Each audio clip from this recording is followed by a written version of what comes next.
Eu comecei a ficar louco olhando para o Salomão. Eu queria entender quem era o Salomão e como ele comprou esse tanto de semente.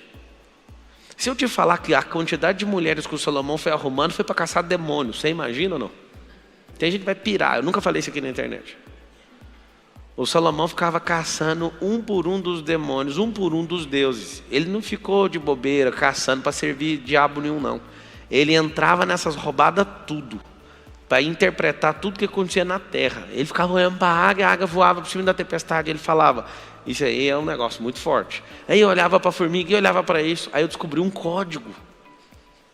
Pelo amor de Deus, aprende isso aqui. Chama-se contemplação. Contemplação. Esse é o código do Salomão. Ele só parava na natureza. Leia Provérbios depois de assistir essa aula aqui. Ele olhava para a natureza e falava, é isso. Ele não sabia o nome de feromônio, porque o feromônio é um nome que inventamos no percurso. Mas ele falava, que sabedoria é essa da formiga? Não tem chefe, não tem líder, não tem... Ele não falava crachá, porque não tinha na época, eu já falo hoje. Mas olha isso aí, ó. Trabalha doidado, certinho, no verão, para ter no inverno. E aí olha para um homem preguiçoso, era assim que era escrito Provérbios. Olha para aquele bando de formiga e vê um preguiçoso passando. Aí ele via outro cara, quando pegava fumaça no olho e falava, aí ele já começava a falar do preguiçoso.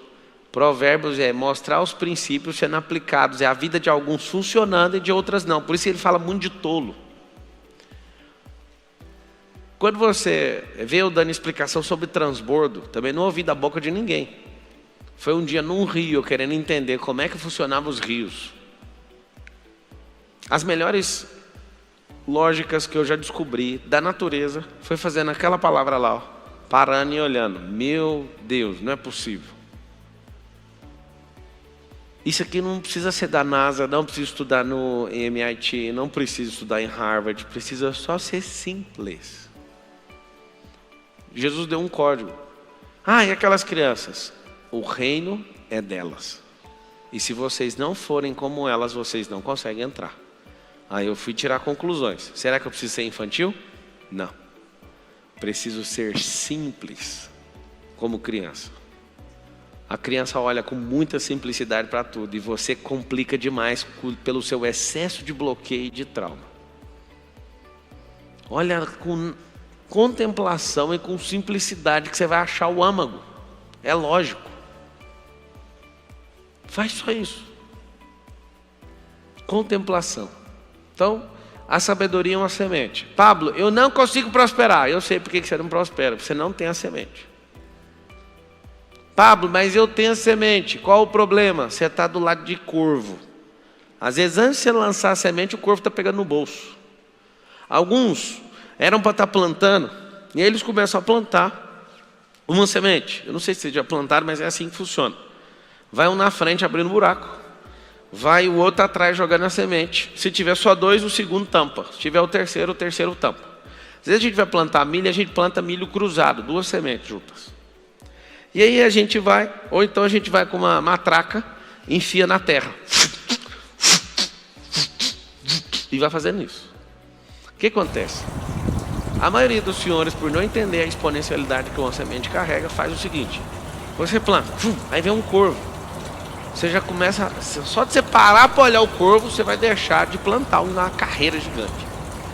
Aí você olha, quando o corvo pega aqui, você com a aljava, que era para ter lança, flecha, tá cheio de semente carregada. Aí você olha pro corvo, o corvo roubou uma semente. Você larga a plantação e vai atrás. E fica dias atrás desse corvo. Eu não admito, isso é injusto, eu trabalhei. Continua plantando, amigo. Quando você entender o que é prosperar, o que é riqueza, uma semente volta 1000, a que você correu atrás já foi. Quando você começar a entender também, outra coisa muito grave que você vai aprender no meio do caminho, é que a natureza tem a sua própria parcela nas perdas. Quando a palavra diz assim, Deus alimenta os pássaros, que Deus faz isso, que Deus faz aquilo, a própria natureza é dona daquilo que você está plantando. Por isso não corra atrás do prejuízo, isso é coisa de idiota. Prejuízo já foi.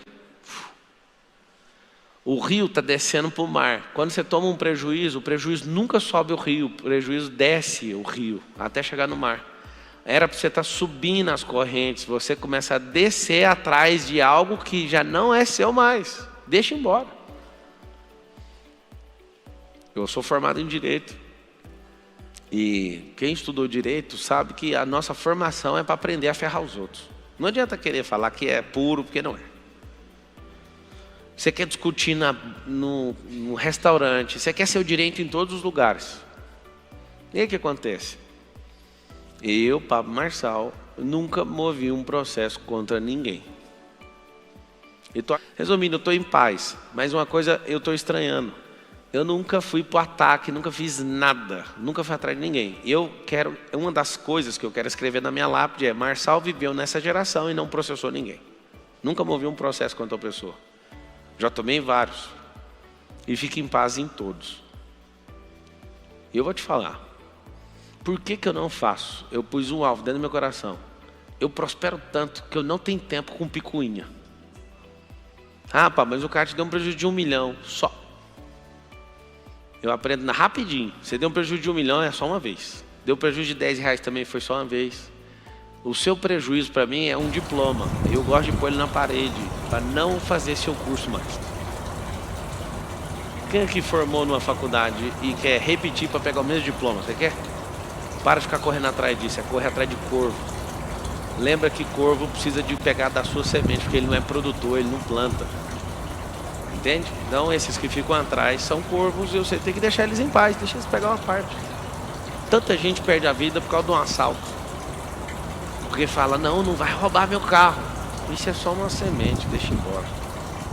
É só um corvo que quer levar. Você sabe o que o ladrão carrega? Eu também já contemplei isso é forte. Eu olho para o ladrão e eu sei o que ele está fazendo quando ele rouba uma pessoa. O ladrão, quando está roubando alguém, ele está mandando um recado para Deus. Isso é muito forte.